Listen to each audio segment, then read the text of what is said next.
Welcome to Spotlight. I'm Robin Basselin. And I'm Colin Lowther. Spotlight uses a special English method of broadcasting. It is easier for people to understand no matter where in the world they live.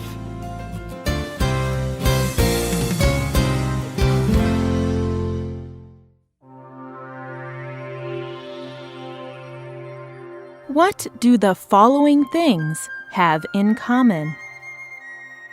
Shells, donkeys, teeth, stones, grain, tools, silver. During human history, people have used each of these objects as currency. When they wanted to buy food, clothes, or other things, they exchanged one or more of these objects to buy them. Today, this may seem strange. Most people purchase things with their country's official currencies, like the US dollar or Chinese yuan. However, national currencies are not the world's only kind of currency. And in 2009, Satoshi Nakamoto invented a new kind of currency. It is called Bitcoin, and it is a completely computer-based currency. Today's spotlight is on Bitcoin.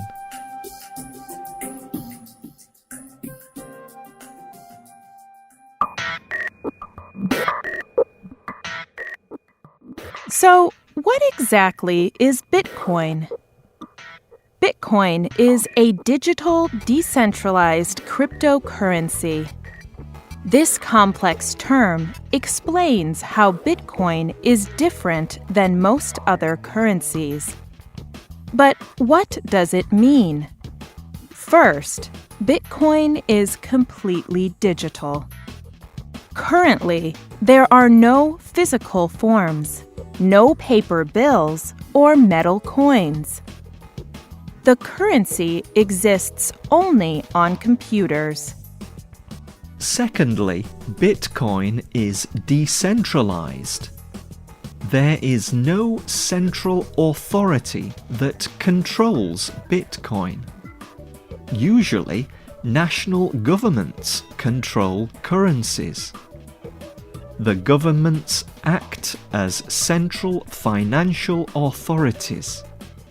They are the only group able to legally print the money.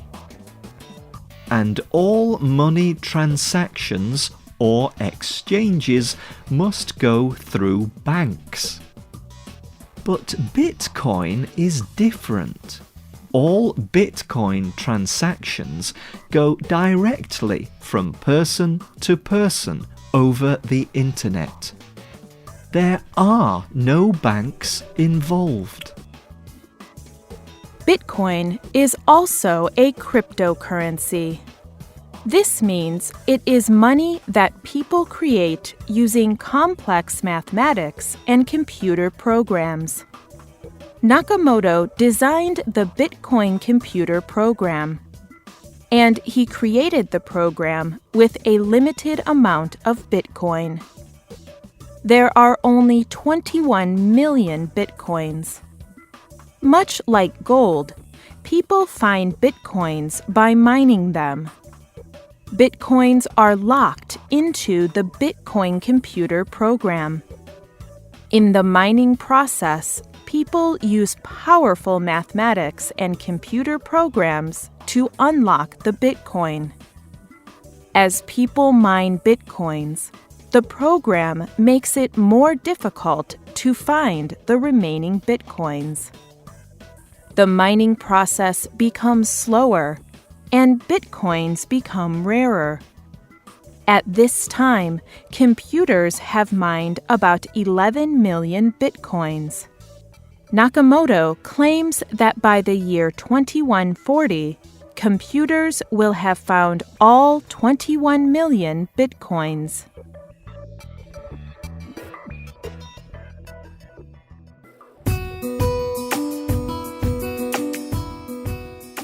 But you do not have to mine Bitcoin to get it. Once unlocked, people can keep, buy, sell, or exchange Bitcoins like other currencies. Someone who wants Bitcoin can buy Bitcoin from people who already have it.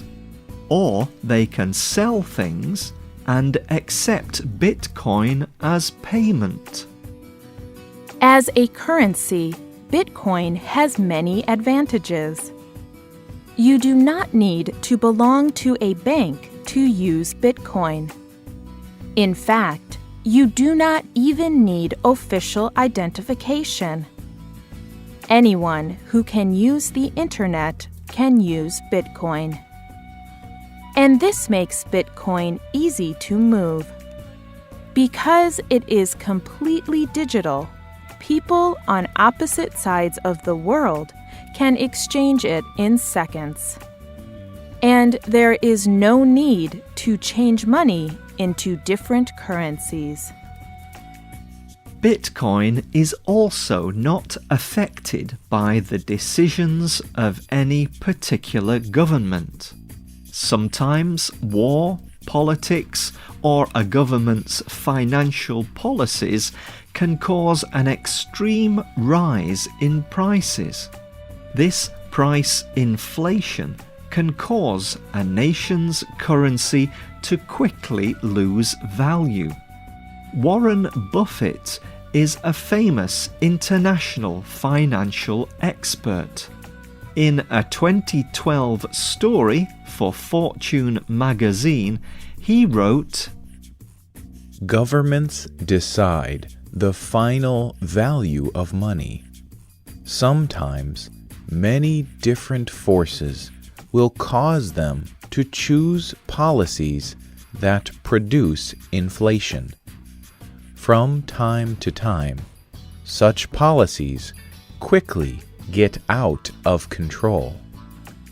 Unlike national currency, governments cannot change the value of Bitcoin. Because of this, some people believe that it can provide a safer form of currency. This is especially true for people who live in countries where government leaders are overly powerful or change often by force. Although there are advantages to Bitcoin, there are also some serious disadvantages. Because there are limited amounts of Bitcoin, people speculate on its value. They estimate what it will be worth in the future and invest money based on this estimation. Speculating on the worth of Bitcoin is risky. It can change the value of Bitcoin quickly. In April of 2011, the value of one Bitcoin was less than $1. By December of 2013, one Bitcoin was worth more than $1,200. But Bitcoin has also lost value just as quickly.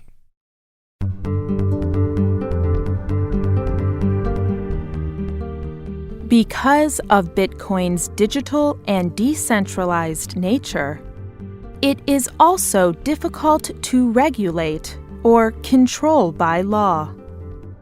This is a major disadvantage because it is very easy to steal Bitcoin. The New York Times reports that around the world, more than 30 times people have stolen more than $1 million worth of Bitcoins. And because Bitcoin is not linked to any one government or authority, police do not often investigate stolen Bitcoin. So people can lose millions of dollars without having any way to get it back. Another major problem with Bitcoin is that it is very easy to use for illegal acts. The most famous example is the website The Silk Road. Before authorities forced the Silk Road website to close, it accepted Bitcoins as payment for the buying and selling of illegal drugs and weapons. Because there were no banks or central authority involved, people paying with Bitcoin could not be identified. This made it easy for criminals to buy and sell illegal things around the world.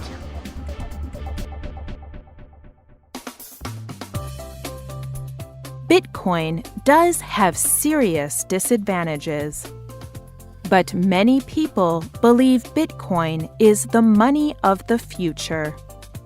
Dan Kaminsky is an international internet security expert. In a story for Wired magazine, he wrote, "The internet has proven to be a very big deal for the global community. People can basically think of Bitcoin as the internet related to money." The global community has not yet completely accepted Bitcoin, but the idea behind Bitcoin is becoming more and more popular. A growing number of store owners from all over the world accept Bitcoin as payment. But do you think Bitcoin can become the global currency of the future? Tell us what you think. You can leave a comment on our website or email us at radio@radioenglish.net. You can also comment on Facebook at facebook.com/spotlightradio.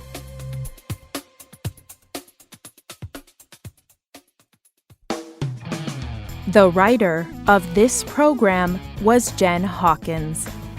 The producer was Michio Ozaki. The voices you heard were from the United Kingdom and the United States. All quotes were adapted for this program and voiced by Spotlight. You can listen to this program again and read it on the internet at www.radioenglish.net.